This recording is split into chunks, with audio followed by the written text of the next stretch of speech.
Crise au sein du CDP opposant principalement les camps Edi Komboego et Achille Tapsoba.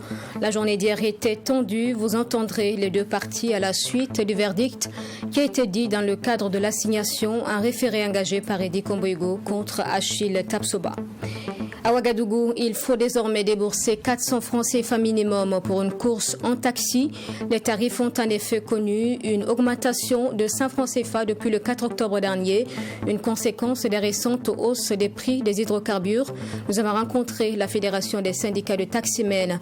Et puis le sport dans ce journal, c'est avec l'un des matchs de la 5e journée de la Ligue 1. AS Douanes, étoile filante de Ouagadougou, 2-0 pour les douaniers qui restent à la tête du classement avec 13 points désormais. Bonsoir à tous et bienvenue dans ce journal. Au CDP donc, le verdict de l'assignation à référé d'Achille Tapsoba par Edi Komboego alimente la crise au sein du parti à la suite du verdict donc rendu ce 17 octobre. Nous avons rencontré l'ancien député du CDP Yahaya Zungrana, proche du camp d'Achille Tapsoba. Ce dernier se dit satisfait du verdict et estime que le mythe du CDP d'Edi Komboego, dite elle futuriste, est tombé. Nous en parlons avec Serge Kabouré. À travers ce communiqué daté du lundi 17 octobre 2022, l'aile dite historique du Congrès pour la démocratie et le progrès CDP portait à la connaissance de ses militants qu'Edi Komboego avait été débouté par la justice. En effet, après 6 reports de procès, la justice, à travers le tribunal de grande instance Ouaga 1, a rendu son verdict dans l'affaire opposant le CDP à Achille Marie-Joseph Tapsoba. Rencontré à la suite de ce verdict, l'ancien député CDP Yahaya Zungrana, proche de l'aile historique, se dit satisfait de voir enfin la vérité éclater. Toutes les plaintes et toutes les prétentions du camarade Edi Komboego ont été balayées par le juge et il a été condamné au dépens, c'est-à-dire à payer les frais que nous avons engagés pour nos avocats. L'extrait de l'ordonnance du juge est très clair. Sur cette base, nous avons fait un communiqué très clair. Maintenant, je pense que le public est assez, averti pour lire et comprendre et voir que le mensonge n'est pas de notre côté, il est du côté de ceux qui tentent manifestement de transformer un échec en une victoire. Des faits, l'on se souvient qu'Edi Komboego avait introduit en justice une plainte à l'encontre d'Achille Tapsoba pour plusieurs raisons. Pour usurpation de titres avec beaucoup de chefs d'accusation, et demandant au juge donc d'interdire à Achille Tapsoba, au camarade Achille Tapsoba, au notre président par intérim Achille Tapsoba, de poser encore des actes dans le sens de se considérer comme étant le président par intérim du parti parce que tout simplement, lui, il a organisé son 8e congrès, qu'il demande au juge de reconnaître la légalité, que le Congrès l'a désigné président du parti, il demande au juge de reconnaître cela, que son Congrès a été régulièrement tenu, etc., etc. À cela s'ajoute une demande de condamnation d'Achille Tapsoba pour le paiement du montant d'1 500 000 francs CFA par jour depuis la décision du juge. Yahaya Zungrana parle du mythe du Congrès qui serait tombé. Celui qui se plaint, c'est-à-dire Edi Komboego, n'a pas obtenu ce qu'il attendait du juge. C'est que nous avons gagné, puisque nous nous défendions, et c'est lui qui est venu nous accuser d'usurpation, et il ne l'a pas obtenu, donc nous avons gagné, et c'est cela qui nous satisfait aujourd'hui.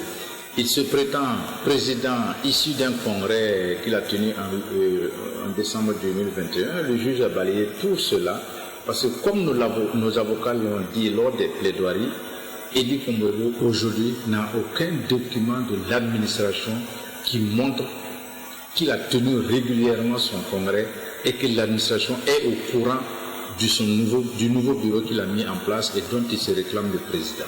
L'aile dite historique du CDP en déduit par conséquent à travers son communiqué que l'intérim du parti est assuré par Achille Tapsoba et invite par ailleurs ses militants à resserrer les rangs et à préparer sereinement le 8e congrès qui, selon eux, aura bientôt lieu. Et pour sa part, Eddy Komboego de l'aile dite futuriste donc porte un regard différent sur la décision de justice en question. Hier, il s'était finalement exprimé sur le sujet depuis son cabinet après les mouvements observés au siège du parti où son discours était initialement prévu. Nous en parlons avec Alexis Wenkouni Belemnaba. La crise au sein du CDP semble loin de trouver son épilogue.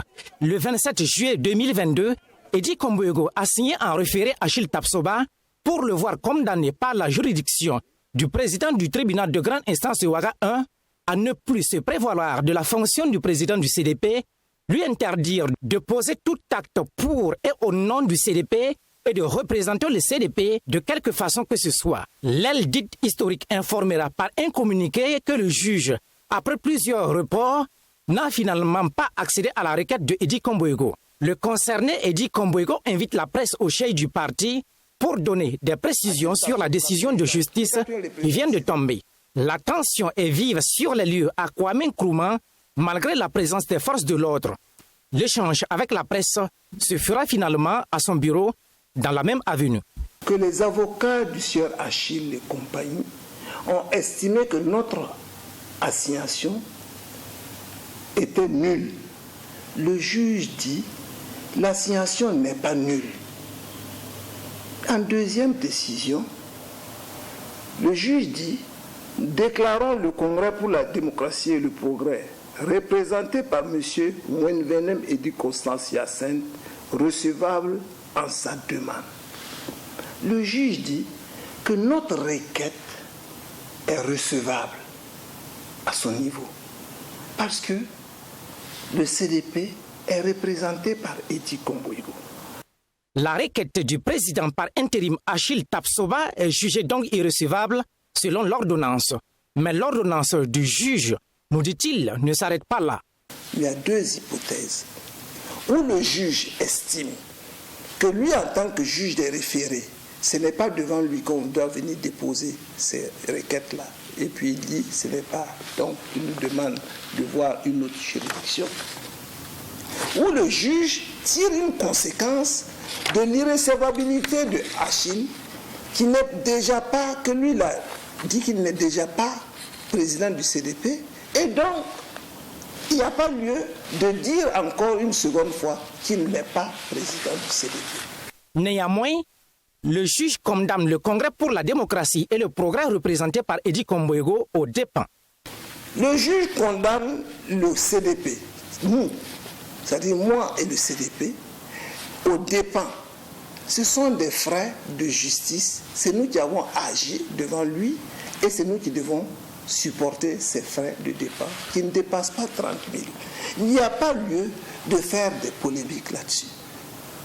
Ça veut dire tout simplement que cette décision ne reconnaît pas Achille Marie-Joseph Tapsoba comme président du CDP, mais plutôt Eddy Komboego comme président du CDP. Eddy Komboego dit être étonné du communiqué qui, interprétant l'ordonnance, indique que Achille Tapsoba assure la présidence par intérim du parti. Un huissier, affirme-t-il, dépêché par le camp Achille Tapsoba, s'est rendu au chef du CDP pour lui mettre sous scellé, mais cela a été empêché par la police pour défaut de décision de justice dans ce sens. Eddy Komboego a terminé en invitant les militants et sympathisants du parti à la discipline. Et en bref, dans ce journal, 2 reports d'événements nationaux annoncés à travers des communiqués.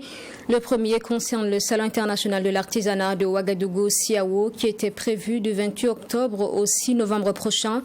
Le report à une date ultérieure a été annoncé aujourd'hui dans un communiqué signé par le secrétaire général du ministère en charge de l'artisanat, chargé de l'expédition des affaires courantes. Le document précise également que la décision intervient dans un contexte d'attente de la mise en place du gouvernement de transition. Et le deuxième report à une date ultérieure également concerne la cérémonie de la 25e Nuit des Galions. Cette récompense des hommes de médias était prévue se tenir le 21 octobre prochain. Dans la suite de ce journal, je vous le disais en titre, depuis le 4 octobre dernier, le prix minimum du transport en taxi est passé de 300 à 400 francs CFA, soit une augmentation de 100 francs CFA qui s'explique par la hausse du prix des hydrocarbures. C'est selon la Fédération nationale des syndicats des taximens et des acteurs du transport urbain. Les acteurs du domaine sont en effet contre ces augmentations donc du prix des hydrocarbures. Nous les avons rencontrés. C'est dans ce reportage commenté par Michael Toukri.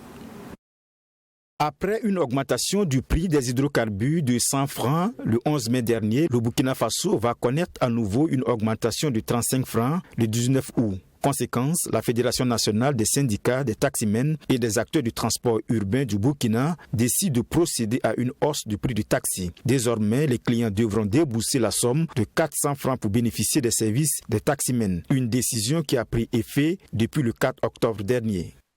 Tout simplement, vous voyez que le prix du carburant, le litre fait 750 le litre.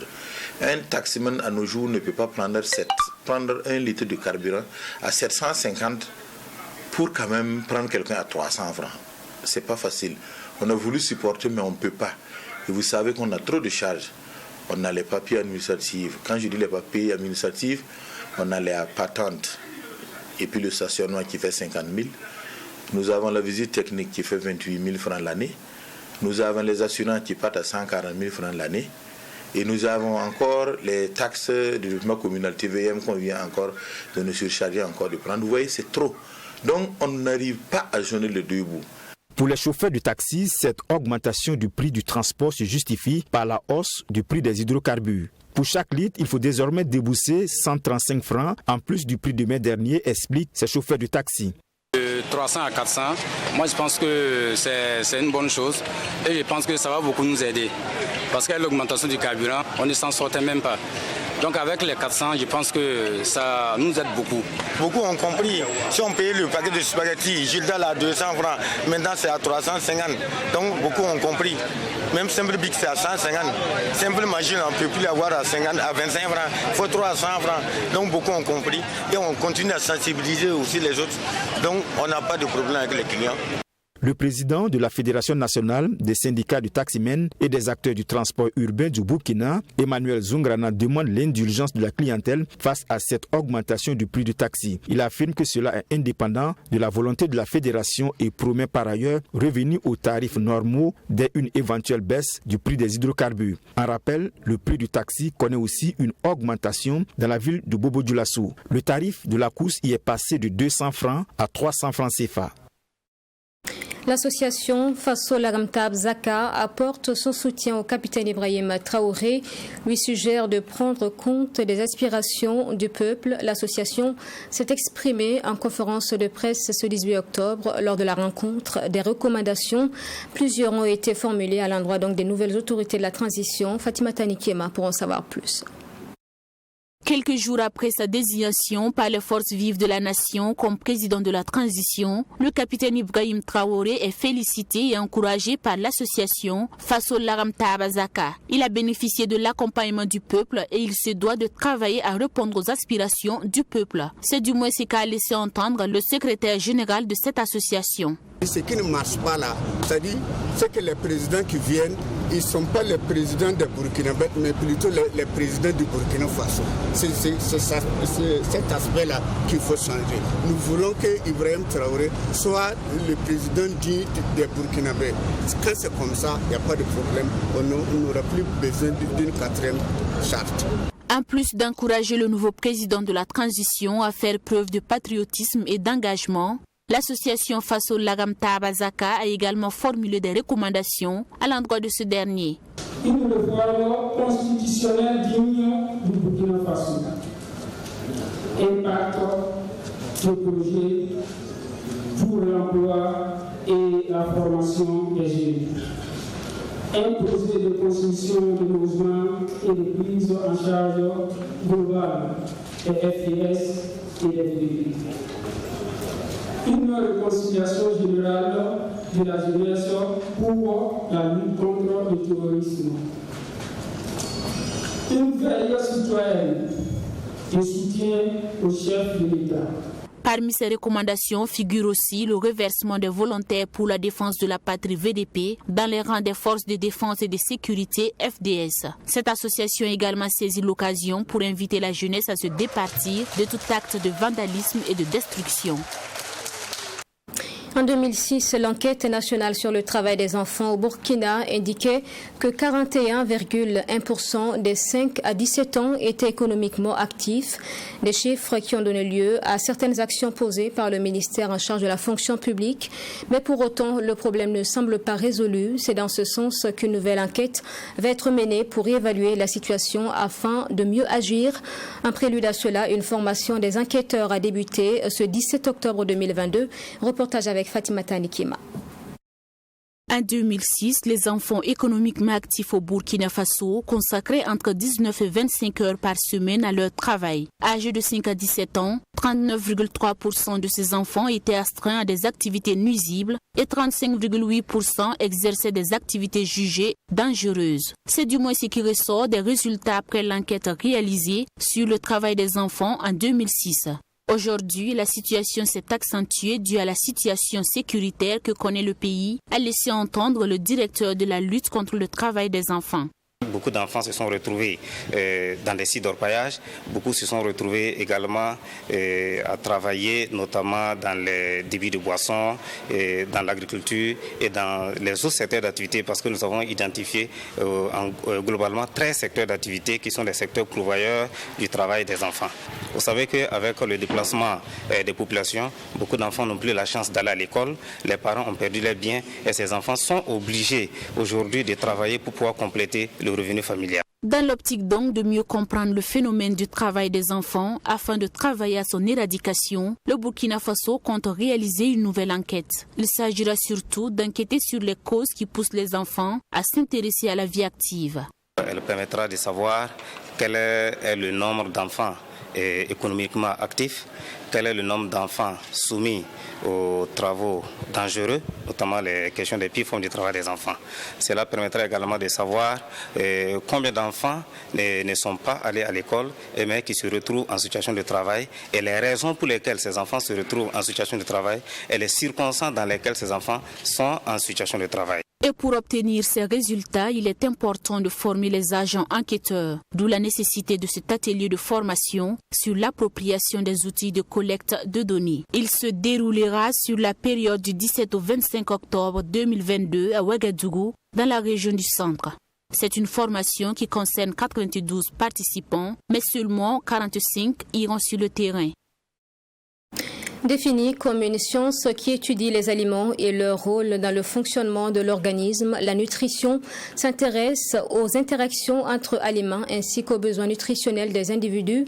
Bon à savoir, autant une bonne nutrition est à la base du bien-être, autant une mauvaise nutrition peut causer de sérieux problèmes de santé. En effet, certaines combinaisons et habitudes alimentaires sont absolument à éviter, selon le nutritionniste Yacouba Sawadgo dans ce reportage signé Maxime Jelbombara. Le café au lait, le café ou le thé combiné aux œufs, le pain accompagné de fromage, les cacahuètes et la bière sont quelques habitudes alimentaires chez bon nombre de personnes. Mais aussi surprenant que cela puisse paraître, toutes ces combinaisons d'aliments ne sont pourtant pas conseillées, selon le nutritionniste Yacouba Sawargo. Des combinaisons qui peuvent même se révéler très dangereuses pour la santé. Le Nescafé associé au lait n'est pas du tout conseillé. Pourquoi? Parce que quand vous prenez du Nescafé, il est composé de la caféine, alors que la composition chimique de la caféine, c'est composé d'azote, d'hydrogène, d'oxygène, de carbone. Et quand vous l'associez avec des glucides et de lactose, qui sont les molécules du lait, qu'est-ce qui se passe? Vous allez sentir que tous ceux qui prennent ce genre de mélange ont un problème de constipation et d'inconfort intestinaux. Des combinaisons à éviter, il y a également les concombres et les tomates qu'on retrouve souvent dans la salade. Les concombres se digèrent très vite. Par contre, la tomate ne se digère pas vite. La tomate met du temps presque 2 heures de temps souvent.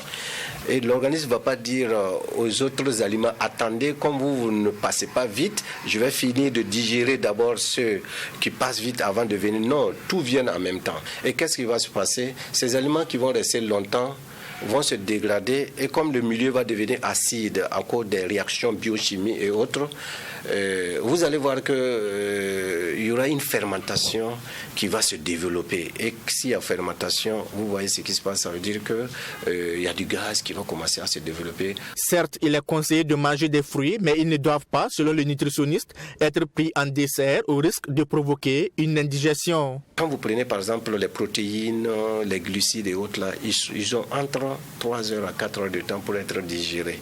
Donc quand vous allez prendre les fruits en même temps que le plat principal, la plupart des gens qui font ça, vous allez remarquer qu'ils auront toujours les problèmes de ballonnement. Et pourtant, ils vont venir dire, ah non, non, docteur, on prend souvent tout le temps les fruits et tout ça. Mais malgré tout ça, là, je suis toujours ballonné, j'ai toujours du gaz, j'ai développé la colopathie et tout ça. Là. Mais c'est vous-même qui avez créé vos problèmes à travers vos habitudes alimentaires. La combinaison du fisanier et le lait peut se révéler un véritable poison pour l'organisme. La liste est longue et au-delà des combinaisons, les aliments trop gras sont à éviter, selon les spécialistes de la nutrition. Vous imaginez quelqu'un qui mange de la viande trop gras, comme la viande du porc, et qui prend une boisson fraîche. Et ces gens, quand vous les remarquez plus tard, ils ont ce que j'aime appeler les signes cliniques d'une malnutrition, avec un ventre bien bombé, et ce sont des maladies cardiovasculaires en téléchargement. Et ce sont ces gens, malheureusement, peuvent rentrer le matin et sur la nuit, un soir, et le lendemain matin ne pas se réveiller. Quelque chose vous prenez, ça vous combat, pardon, arrêtez-le. Même si les médecins vous disent que c'est bien pour les autres, mais pas forcément pour vous. Les organismes ne réagissent pas de la même manière et pour le nutritionniste Yacouba Sawargo, chacun doit être à l'écoute de son organisme et éviter de stresser ses cellules. Une chose est de manger et une autre est de se nourrir. Mais encore faut-il savoir quoi manger et quand manger. Et en sport, 5e journée du championnat national, l'AS Douane s'est imposée 2-0 face à l'étoile filante de Ouagadougou. L'équipe de Kamou-Malo, avec 13 points désormais, conserve sa place à la tête du classement général. Il est immédiatement suivi du RCB qui totalise 9 points. Le résumé du match AS Douane donc est faux. C'est avec Assami Thiam-Touré. L'AS Douane démarre bien sa saison avec Kamou-Malo à la tête. Face à l'EFO qui n'a pas encore retrouvé sa sérénité, à cette 5e journée, la forme du moment a prévalu. En première période, le match était serré. Pas de situation favorable jusqu'à ce ballon de Michael Ibé pour Michel Batiowo qui n'arrive pas à maîtriser son ballon. Tout s'est joué en seconde période. L'AS Douane, à la suite de cette belle combinaison entre Adalou, Sansanda, Ridouane Maïga, Ibé Michael, Michel Batiobo conclut pour l'ouverture de la marque. L'AS Douane libéré fait mieux circuler le ballon. Omar Kaboré, entré au cours du jeu, reçoit un ballon de Blakis Ouattara à la 82e minute et fait le break. Les douaniers obtiennent en fin de rencontre un pénalty, mais cette fois, Omar Kaboré rate le cadre. Score final 2-0 pour l'AS Douane qui totalise en 5 sorties, 4 victoires, 1 nul. C'est le prototype de match piège parce que l'adversaire est venu, vous avez vu qu'il a joué dans un bloc très bas, ils ne sont pas venus nous chercher. Alors du coup, on n'a pas d'espace pour se projeter vers l'avant. Mais malgré tout, dans les redoublements des passes, nous avons pu nous créer pas mal d'opportunités que malheureusement nous n'avons pas pu scorer. À la mi-temps, ce que j'ai dit aux garçons, en tout cas ça c'est le prototype du match piège qu'il va falloir coûte que coûte éviter. Parce que pour moi, il faut aller vite vers l'avant et pouvoir marquer. En deuxième mi-temps, vous avez vu que nous n'avons pas mis autant de temps à trouver en tout cas les filets. Et ça nous a facilité la tâche parce que ça a amené l'adversaire à sortir. Si on est rentré difficilement, ça peut s'expliquer par des aspects physiques. Peut-être le voyage, les sauteurs de route. Voilà, il y a tout ça mis ensemble. Mais bon, de façon globale, il faut retenir seulement qu'on traverse une période difficile. C'est le travail. C'est le travail parce qu'il faut travailler. Vous savez, c'est une équipe totalement en construction. On a perdu les titulaires. Les fois après 5 journées est classé 13e avec une victoire, un match nul et 3 défaites. Et puis toujours en football, Karim Benzema est devenu le premier Français à remporter le Ballon d'Or après Zinedine Zidane. Ce dernier est d'ailleurs celui qui a été désigné pour remettre le trophée à Benzema, 34 ans. L'attaquant du Real Madrid a dédié donc son sacre à l'ensemble de ses supporters. Il porte le rêve de gagner la Coupe du Monde avec l'équipe de France. Toi, Karim Benzema. Qui d'autre que Zinedine Zidane pour remettre son ballon d'or à Karim Benzema, le Français consacré pour la première fois, qui a tenu à plusieurs reprises à remercier ses supporters. J'ai envie de partager ce trophée avec eux, parce que j'aime le partage et parce qu'eux aussi méritent, parce que, comme je l'ai dit, depuis longtemps, depuis Lyon, depuis un peu avant, ils ont toujours été là à me pousser, à me motiver. Donc aujourd'hui, je suis content et voilà, j'espère qu'eux aussi. Fiers, ils peuvent l'être. Le palmarès est immense, notamment avec 5 Ligues des Champions, le fruit d'un énorme travail avec une pointe de légèreté. Ça reste du foot, c'est un spectacle. Parce que moi, quand je suis sur un terrain, c'est comme quand j'étais petit. Il y a juste des règles, mais c'est la même chose. 5e Ballon d'Or français de l'histoire. Benzema rêve-t-il déjà d'un autre sacre individuel? J'en ai déjà un. C'est beaucoup de travail, beaucoup de sacrifices. Donc il faut déjà être fier, parce que je suis fier de mon travail. Et après continuer à être bon sur le terrain. Mais il y a le temps de penser à d'autres Ballons d'Or. Ce qui arrive vite, en revanche, c'est la Coupe du Monde. Et là, l'objectif est clairement affiché. J'aimerais gagner la Coupe du Monde avec l'équipe de France. J'aimerais faire des choses comme ça parce que c'est des choses qui restent. Et qui lui permettraient d'être encore un peu plus dans la légende du football français. Merci d'avoir suivi ce journal. Je vous souhaite une excellente suite en notre compagnie. Je vous retrouve demain à 20h.